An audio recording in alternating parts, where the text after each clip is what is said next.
बोलण्याचा राग आला ना कुणाला त्यानं घरी गेल्यावर नीट झक मारायची, अभंग वाचायचा, पर्येशी गव्हाणा साधन. रामाला वनवासाला जावं लागलं, कर्मगती दशरथाला भोगावी लागली, लंका सोन्याची असणारा भीक मागायला लागला. ध्यानात ठेवा, कर्मगती येणे नका होऊ. 100 पोरं असणारा धृतराष्ट्र असा मेला. अरे रस्त्याच्या कडेला पडणारा भिकारी सुद्धा एवढा वाईट मरणार नाही, एवढा वाईट मृत्यू धृतराष्ट्राचा झाला. 100-50 खाणारे जरा शुद्धीवर राहा. मग तुमची पोरं केंद्रात पहिले काय येईन कधी.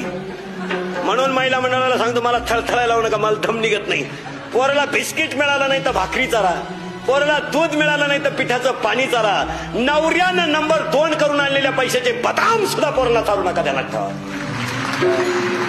आणि जर चाराल तुमची अख्खी खानदान बरबाद झाल्याशिवाय राहणार नाही. एक सुद्धा शिल्लक सुईचं येणार नाही. अशी उलफाटी तिलफाटी येणार. तुम्ही श्रीमंताच्या घरात जा, 4-4 भाज्या आहे, कोण उभ्यानं मुततो, कोण वाकून मुकतो, कोण पुढं कणतो, मग नळीनं संडास काढायची पाली, ती संडासच नाही करतो.